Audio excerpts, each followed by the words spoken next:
as part of its efforts to combat anti-Semitism on US campuses. My colleague Vishal Vivek, in fact, gets you the latest on this developing story.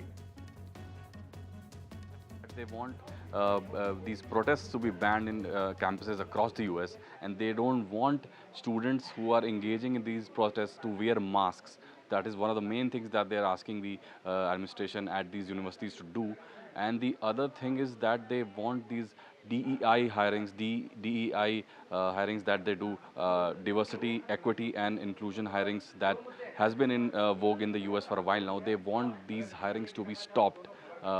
These two are the main demands, and they also want students to be identified if they have been involved in the past in various protests. So what the administration has been arguing is that these are steps they are taking to combat anti-Semitism across US campuses that has supposedly arisen in the wake of the Israel-Hamas war.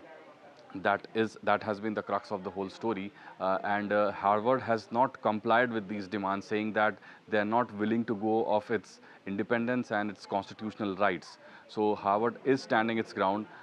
It's probably one of the strongest statements ever from a proper university in the US. It remains to be seen how other universities are going to respond to it, because almost all the universities face the same threat of their fundings being frozen by the US administration. So it will be interesting to see how this progresses forward, because there's another case going on. Immediately after the US administration contacted Harvard University to comply with these demands, Harvard had filed a counter plea in the court saying that they are not willing to comply with these demands, saying that they won't be letting go of their independence. So it's a lot of legal wrangling, so that will be interesting to see in the near future.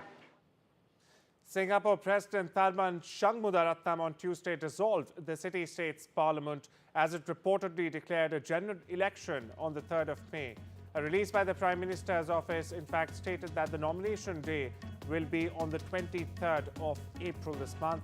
A polling date will meanwhile be announced by the returning officer later. Prospective candidates will file their election papers on nomination day, after which there will be 9 days of campaigning and 1 cooling-off day before polling day. Donald Trump's deputy J.D. Vance has said in an interview there is a good chance that the US and Britain will strike a great agreement on trade due to Trump's love of the country and its royal family. Now, Britain was spared the most punitive treatment in Trump's initial tariff announcement due to the two sides enjoying a largely balanced trade relationship. One of the first executive orders of the Donald Trump administration as he signed when he assumed office as US President on the 20th of January was to declare a national emergency among the southern border of the US. That order has a rider attached to it that President Trump might invoke the Insurrection Act of 1807 and also possibly deploy the US military on its soil on the 20th of April. That's 90 days after the executive order was signed. The rider or the clause in President Trump's executive order on the 20th of January stated that within 90 days of the date of this proclamation, the Secretary of Defense and the Secretary of Homeland Security shall in fact submit a joint report to the President about the conditions at the southern border of the United States and any recommendations regarding additional actions that may be necessary to obtain complete operational control of the southern border, including whether or not to invoke the Insurrection Act of 1807. Meta CEO Mark Zuckerberg took the witness stand Monday to defend his company against accusations by the Federal Trade Commission that it bought competing social media companies to dominate market with a monopoly. It was the first of what is expected to be 2 days of testimony for Zuckerberg, who will seek to explain two of his company's most important acquisitions, Instagram and WhatsApp. Ukraine's Volodymyr Zelensky has urged Donald Trump to visit the country to see the devastation firsthand caused by Russia's invasion. While the US president appeared to play down Moscow's latest deadly attack, the worst on civilians this year, in fact, calling it a mistake.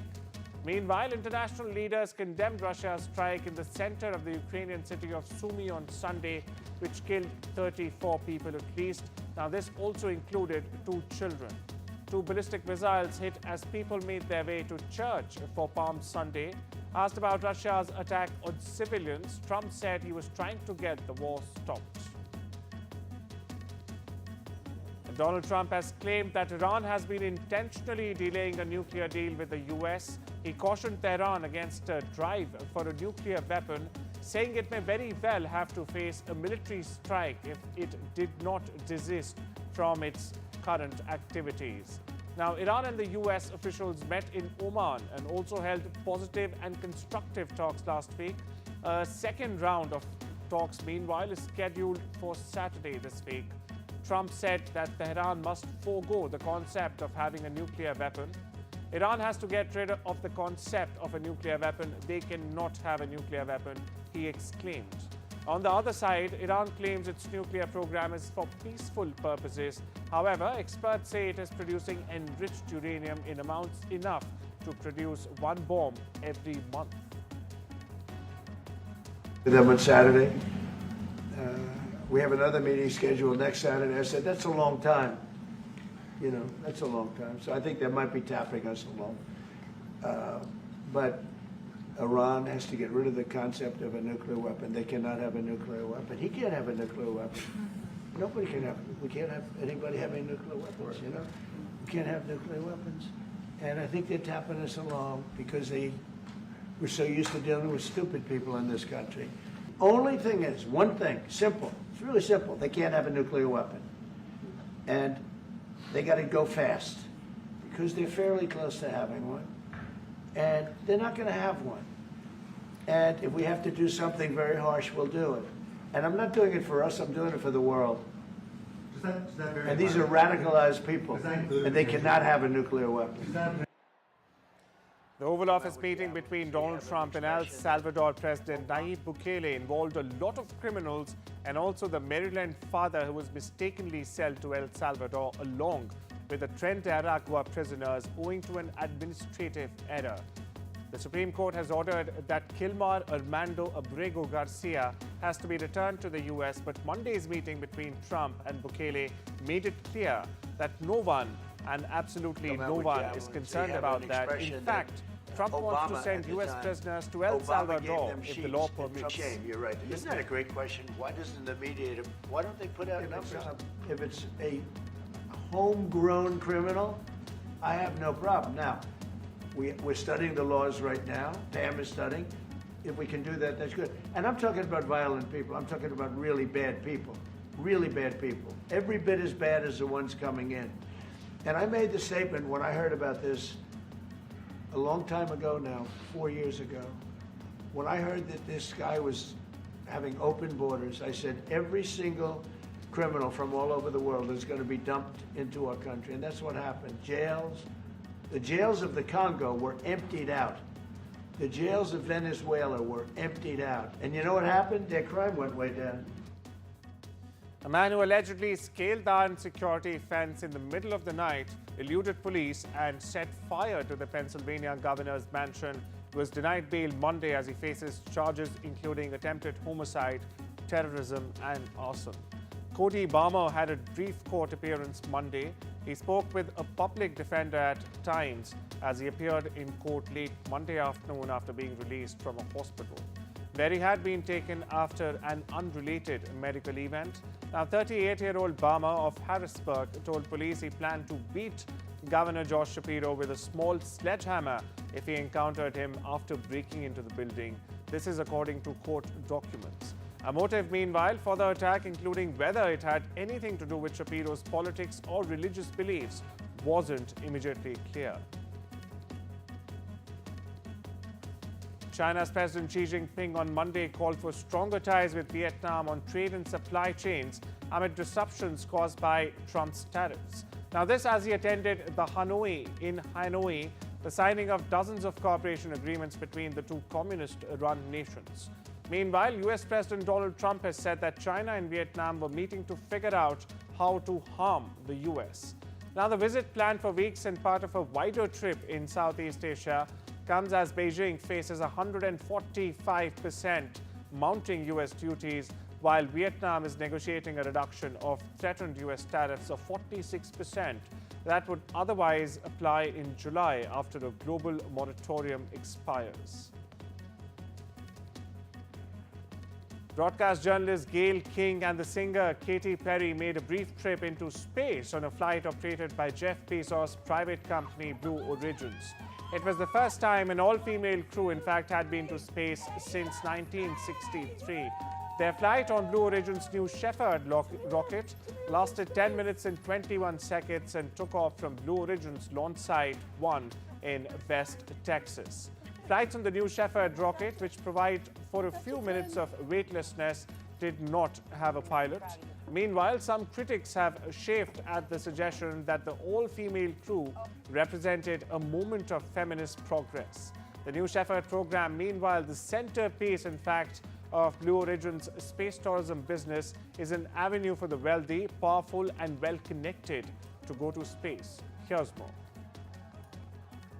Well, I don't know if any other pop stars have been to space, but I thought I wasn't sure if I was going to sing or if I wasn't, because I just wanted to honor my fellow astronauts and just, hold the space in space.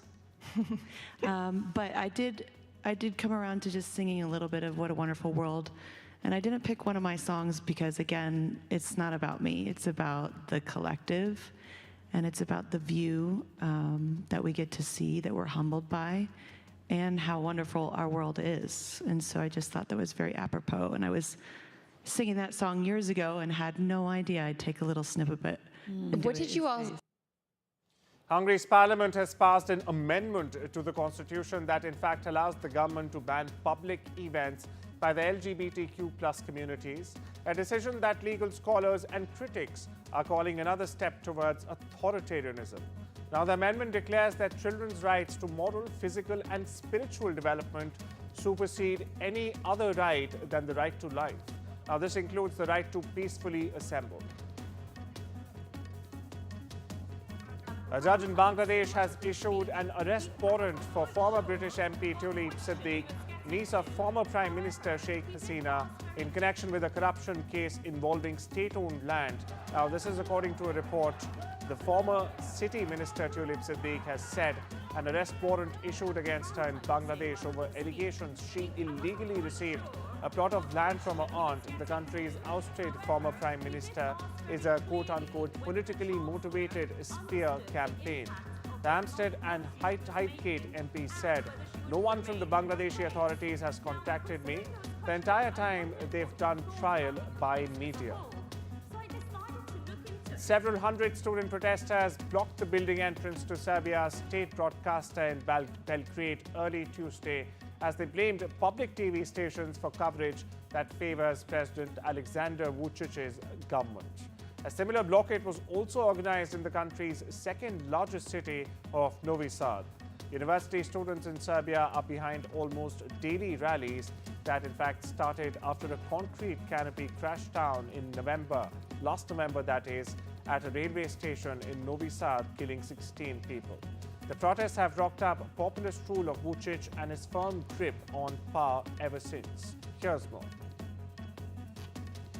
Došla sam da podržim studente u njihovim zahtjevima za hitno raspisivanje konkursa za REM, jer ovo stvarno nije u redu. Neobjektivnost RTS-a, znači neverovatnu situaciju prave da moramo da se borimo za osnovna prava. Sudan's civil war broke out 2 years ago to the day. Since then, it has killed tens of thousands, uprooted more than 13 million, and created what the International Rescue Committee has termed or described as the biggest humanitarian crisis ever recorded. Meanwhile, wildfires were raging across Mexico, fueled by low rainfall and high temperatures, with February being the hottest month on record since 1953. According to Laura Velázquez, Mexico's National Coordinator of Civilian Protection, there were 114 active fires on Monday itself in 23 of Mexico's 32 states. Some 470,000 acres have burnt in the first quarter of the year already, compared to 168,000 acres during the same period last year. Well, it's time we step into a short break. I'll see you on the other side.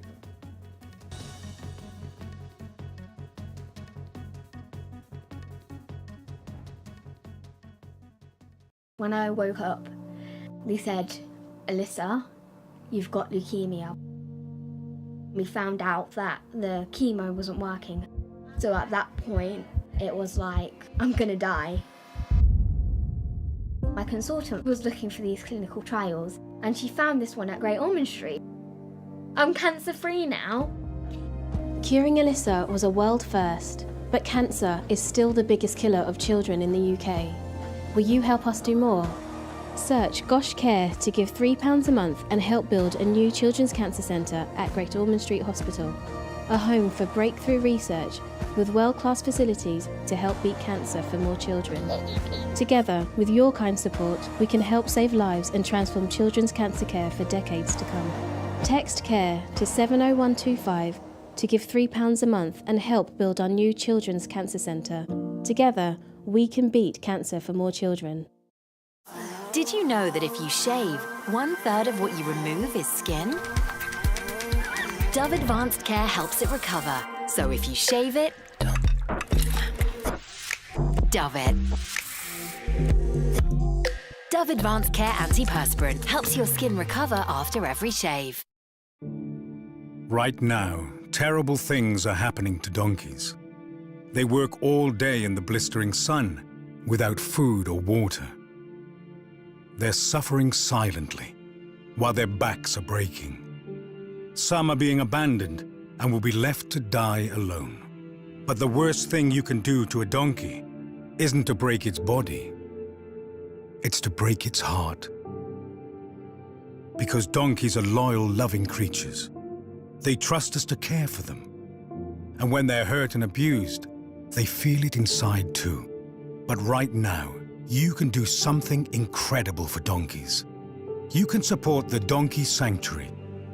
Just call 0800 035 9318 and give £2 a month. Because your support can help protect donkeys. You can help us to treat the sick and the injured. You'll help to mend broken hearts so that they can learn to love and trust again. Right now, so many working donkeys around the world are suffering.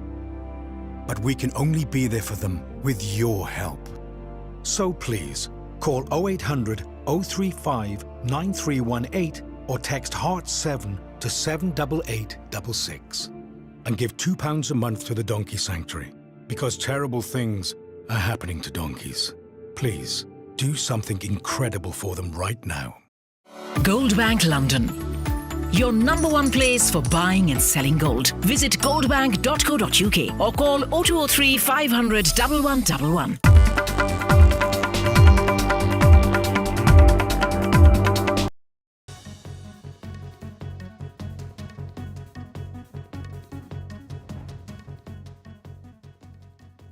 Welcome back. You're watching The World Report. On to some business news now. US President Donald Trump is considering to temporarily halting the auto tariffs he had imposed earlier on the sector. This in order to give more time to car manufacturers to reportedly adjust their supply chains. Now, Trump said that car makers required time to reallocate their production from Canada, Mexico, and other places, adding, and they need be a little bit of time because they're going to make them here. Listen in. I'm looking at something to help some of the car companies where they're switching to parts that were made in Canada, Mexico, and other places, and they need a little bit of time because they're going to make them here, but they need a little bit of time. So I'm talking about things like that. South Korea has announced plans to invest almost $5 billion extra in the country's semiconductor industry, citing growing uncertainty over Trump's tariffs. The country is a major exporter to the US, and its powerhouse chip and auto industries would suffer a hefty hit from President Donald Trump's threatened 25% levies. Concerns about the sector have meanwhile hammered the sole listed shares of the world's largest memory chip maker, Samsung, and largest memory chip supplier, SK Hynix. Argentina is currently experiencing a severe economic crisis. The government has launched a series of economic reforms to bring the country back from the brink of an economic disaster. U.S. Treasury Secretary Scott Bessent met Argentine President Javier Milei and expressed support for the country's efforts to reduce trade barriers with the U.S. He further warned Latin American countries about China's rapacious deals. China has hit back, accusing the U.S. of slandering and meddling in regional cooperation. Meanwhile, the U.S. has offered a deal to Argentina, which has to be paid through foreign exchange inflows. Argentina, on the other hand, recently secured a $20 billion deal with the International Monetary Fund, or the IMF, and also announced $12 billion and $10 billion loans programs with the World Bank and the Inter-American Development Bank. Australian fast food chain Collins Food is planning to exit the Taco Bell business in Australia due to underperformance. That's correct. The Brisbane-based food company is instead planning to open 40 to 70 new KFC locations in Germany over the next 5 years, adding to the 16 existing ones. Now, this decision comes after Taco Bell's same-store sales dropped 0.3% in the first half of fiscal 2025. The company has also flagged a potential impairment of $16 to $20 million worth from its Netherlands operations. Now, Collins Foods shares have fallen nearly 8% following this announcement. In the world of sports, the Chennai Super Kings stand-in skipper MS Dhoni has turned back the clock in the IPL 2025 match against Lucknow Super Giants on Monday. Now, Dhoni's bat breath fire, leading the team to its second victory of the season. Dhoni was also named the player of the match. Though Dhoni didn't quite agree with the decision of the organizers, the award helped him shatter an all-time record in IPL history as he became the oldest player in the T20 League's history to be given the award. He broke an 11-year-old record in the process, surpassing Praveen Tambe to in fact take the #1 spot. China's Su Bingxian, the first Asian runner to break the 10 seconds barrier, said he may have run his last 100 meters after the 35-year-old sprinter struggled, in fact, at a domestic meet. The son of Guangdong farmers, Su set the Asian record of 9.83 seconds at the 2020 Tokyo Games and became just the second Asian sprinter to reach the Olympic 100 final after Japan's Takayoshi Yoshioka at Los Angeles, in fact, in 1932. Former NFL player and father of, in fact, 2 NFL quarterbacks, Don Hasselbeck, died on Monday at the age of 70 due to a cardiac arrest. His son, Matt, shared the news on social media, describing his father as a great husband, father, friend, and a leader. Don Hasselbeck played for several, in fact, NFL teams, including the Patriots, the Raiders, the Vikings, and the Giants. He had a 7-year NFL career with 107 catches and astounding 18 touchdowns. Michael B. Jordan and Ryan Coogler premiered their new film Sinners in London. With all the hype surrounding the movie, veteran actor Delroy Linden hopes movie watchers will in fact go to the theatres. The film follows the Creed and Black Panther star in the tale of evil, as Jordan plays a dual role as troubled twins coming back to their hometown, only to find an unimaginable evil awaiting their return. Now, despite the trailer giving the impression that the film is a horror or a vampire film, cast member Jamie Lawson says it's much more than that. Naomi Watts and Bill Murray tackle death, grieving, and dogs in their new film, The Friend. Based on the best-selling novel by Secret Tunes, writer Iris Waltz, it's grieving the loss of a close friend and mentor, Walter. Now, Iris soon finds out that Walter left his 150-pound Great Dane to her and tries to, in fact, navigate a large dog in a New York City pet-free apartment building. Now, Murray, who's been known for being selective of film roles, said he took on the role because of warts. Listen in. Naomi called me with the movie and she said, would you want to do this? And the fact that she was already in was a big deal for me. So I saw what I had to do, and a lot of it, even though the script is great and perfect, it meant that there'd have to be a whole lot of like emotional kind of acting that is not written in the words that I would have to do, and I would have to fuel her, that she had so many emotions that she needed to express, and I had to be sort of the stoker. You know, I had to be a stoker. So I embraced that challenge. I like that challenge. It's like a kind of a puzzle. Okay, how do I do this? And to do it every day with someone that was delivered. It's an amazing performance she gives. It's the best I've seen anybody. It's the best actressing work I've seen in an extremely long time. I can't even remember when I saw something that good. She really is. I honestly didn't think you were that good. But she's really amazing in the movie. That's all we have for you today. See you tomorrow.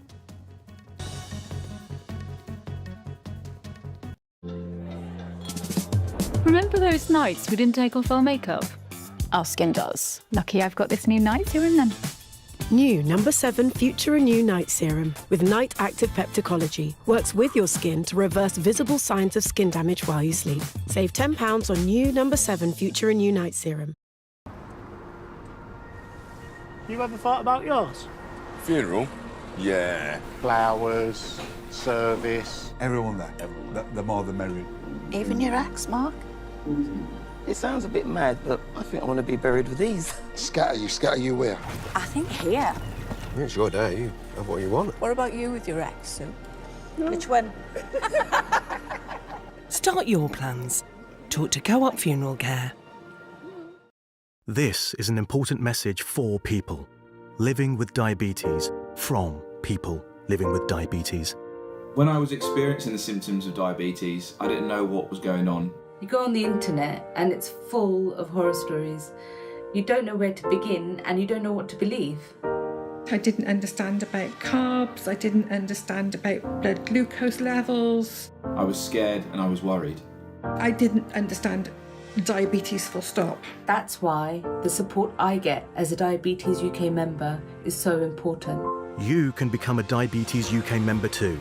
To join us now, just call 0800 144 5406 and become a member today for just £3 a month. When you do, you'll receive a practical guide specific to your type of diabetes and a copy of Balance magazine 4 times a year. Balance is filled with news and inspiring real-life stories from members just like you.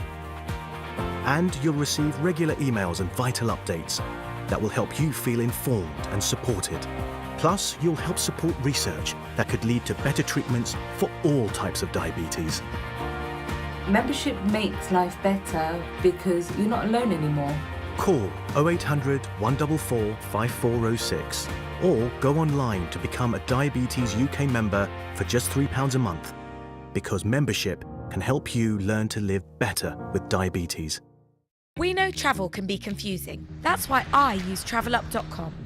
You can upgrade your seat, one way or return, increase your baggage allowance, filter by flight time, journey duration, and customer rating. And while you're away, TravelUp has you covered.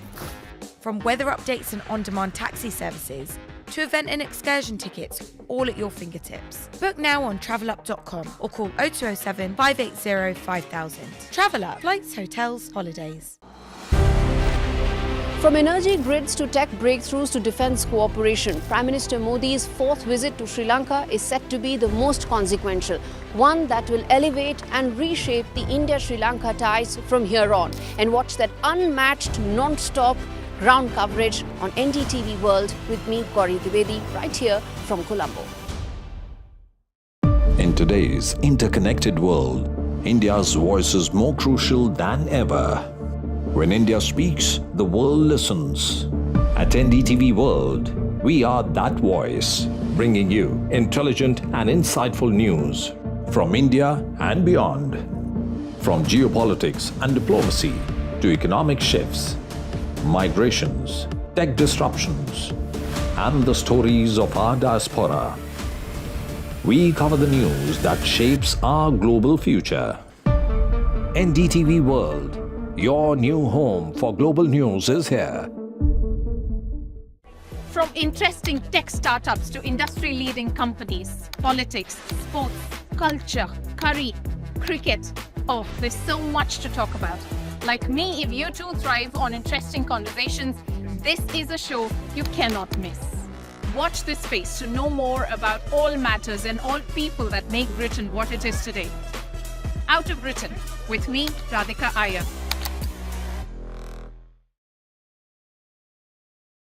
You've been nominated several times for the Grammys, but what it's been like the last 25 years? Because, music is also a fairly competitive field. It's of course, the search to find your identity is there. You want to do that.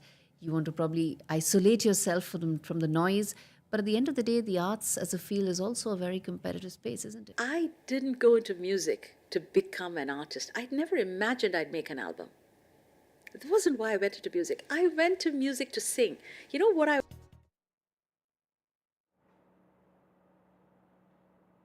We have seen India's stock market zoom in trade today. Both the benchmark indices, the Nifty and the Sensex, surging over 2% in trade, with the Nifty rallying over 500 points, while the Sensex spiking over 1,500 points.